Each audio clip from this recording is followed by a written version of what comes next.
بسم الله والصلاة والسلام على رسول الله، ازيكم عاملين إيه؟ يا رب تكونوا بأحسن حال وبخير دايمًا يا رب، أتمنى لكم كده في الأيام الكريمة ديّة فرحة وهنا وسعادة يا رب ورزق وفير ليّا وليكم اللهم آمين، عشان نعمل بقى طبق الكنافة الحلو ده اللي هيشرفِك قدّام الضيوف، وممكن كمان تاخديه وأنتِ رايحة زيارة لأي حد من حبايبِك، يالّا بينا نسمي الله ونبدأ كده، نعمل أول حاجة الشربات عبارة عن إيه، كوبايتين سُكّر وكوباية مَيّة وعليهم عصرة ليمون، هنسيبهم لحد أمّا يغلوا السُكّر يدوب خالص، وبعدين نقلِّب تقليبة صغيّرة زي اللي شُفتوها كده ونطفي النار وخلاص على كده. هنحضّر بقى عندنا ربع كيلو كنافة، أنا مفرّطاها كده باحطّها في الفريزر، وطبعًا بتبقى سهل إن أنتِ تفرُكيها، حطيناها في الفريزر وفرّكناها كده، وهنعمل بقى القشطة الكدّابة بتاعتنا، عبارة عن إيه، كوباية لبن عليها معلقة صغيّرة معلقة ممسوحة يعتبر نشا، ومعلقتين كاسترد، ما عندكيش كاسترد يبقى معلقتين كبار نشا، وهنقلّب بقى الكلام الحلو ده كده مع بعض، وعندنا بقى كده في حاجة على النار يعني إحنا هنقلِّب الكلام ده على البارد وبعدين نرفعه على النار. هنحُط كمان بعد ما نرفعه على النار، هنحُط معلقتين دقيق سميد، اللي هو دقيق البسبوسة، بيخلّي طعم القشطة حلو أوي، أوي، أوي ويدّيها سماكة كده وقوام تحفة، تحفة، تحفة. إن شاء الله لمّا تجرّبوها بإذن الله تعجبكم الطريقة وتعتمدوها على طول وتعملوا أحلى طبق كنافة في حياتكم. هنرفعه على النار بقى على نار هادية زي ما أنتم شايفين كده، ومع التقليب المستمر هنلاقي المو ال ال المواد كلّها بتبقى تخينة شوية، يعني بتسمك، بتبقى يعني زي البشاميل كده، كإنِّك بتعملي بشاميل بالضبط. هنقلّب بس إيه، إيدينا فيها على طول كده مع التقليب، كل أمّا تقلّبي أكتر، كل أمّا هتبقى سمكها أكتر شوية،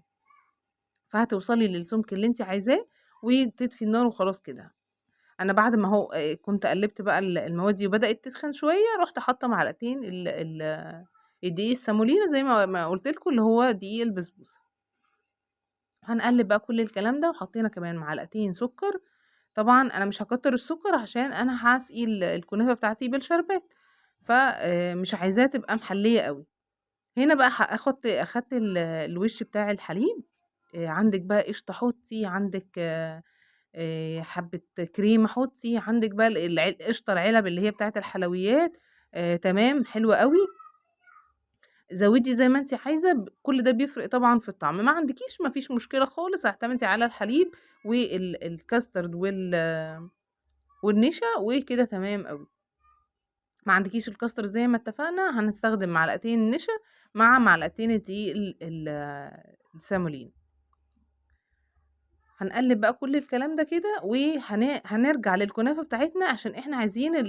الخليطة بتاعتنا ديّة تفضل سخنة، لإنها لمّا بتبرد بتمسك كده وتبقى مش هتعرفي تفرديها كويس على الكنافة، فهنعمل بقى الكنافة بتاعتنا حطينا عليها معلقتين سكر بودر أهو، أنا بانخله كمان عشان ما يبقاش في أي حبيبات،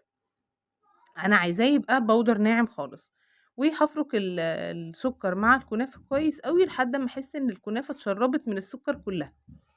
وبعدين بقى هاعمل إيه، هاحضّر الصينية اللي أنا هاعمل فيها الكنافة، سواء بقى مستطيلة، سواء مدوّرة، المقاس اللي يريّحِك. أنا ده ربع كيلو كنافة أخَد معايا الصينية دي، دي الصينية تقريبًا مقاس يعني 22 أو 25 آمم، طلعت حلو مقدارها فيها أوي، وسمكها كان معقول مش عالية أوي عشان ما تبقاش نيّة من جوّه، خلّي بالكم، وكمان مش رفيّعة أوي عشان ما تنشفش معاكِ في الفرن. هنوزّع بقى الكنافة، أنا دهنت الصينية الأول بمعلقة سمنة، دهنتها كويس أوي، وبعدين هابتدي أوزّع الكنافة بتاعتي. أهم حاجة إن أنتِ توزّعي يبقى في سُمك من تحت يستحمل إن القشطة ما تعدّيش من خلاله، يعني ما تنزلش للصينية عشان ما تتحرقش وتعمل طعم وِحِش، طعم مش حلو خالص في الكنافة، فنخلّي بالنا من الحتّة دي. هنفرد ونغطّي كل الصينية خالص، وبعدين بكوباية كده بقعر الكوباية هنضغط كده لحد لمّا نحس إنها بقت كلّها متماسكة في بعض، يعني عملت لي طبقة حلوة، وبعدين هانزل بقى بالقشطة بتاعتي أهي، وأبتدي أوزّعها، طبعًا وإحنا بنوزّع مش هنروح للحروف خالص، عشان ما تطلعش القشطة برّه توصل للصينية فتتحرق منّي بسرعة، فأنا مش هاوصل للحروف، أنا ه ه يعني يبقى في ما بين القشطة وما بين الحرف الصينية تقريبًا سنتي، صباع يعني، بقيمة صباع. تمام، تقدري برضه تزوّدي زي ما أنتِ عايزة، أنا هنا زوّدت زبيب وجوز هند، تقدري تزوّدي مكسرات، تقدري تزوّدي اللي أنتِ عايزاه أو تعمليها بالقشطة بس من غير أي إضافات تانية خالص، برضه هتبقى حلوة أوي. لكن إحنا كلّنا عارفين إن رمضان بقى يعني المكسرات بتاعته اللي هي الزبيب بقى وجوز هند والمكسرات طبعًا بأنواعها، حسب ما نقدر، على قد ما نقدر يعني، على قد طبعًا إمكانياتنا، وبعدين هنبتدي بقى نوزّع الكنافة بتاعتنا بقيتها فوق الكنافة،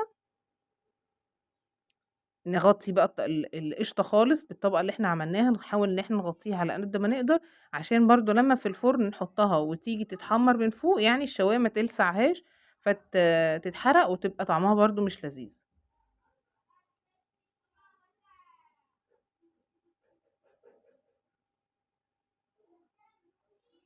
بالشكل كده باحاول إن أنا إيه، أوزّع كل الكنافة بتاعتي بحيث إن أنا أغطّي كل السطح أهو زي ما أنتم شايفين كده، وطبعًا أنا باضغط مش باضغط جامد عشان ما نلاقيش القشطة طلعت للوش، باضغط كده إيه، بكَف إيدي بالراحة خالص كده، اللي هو باساوي بس مش أكتر.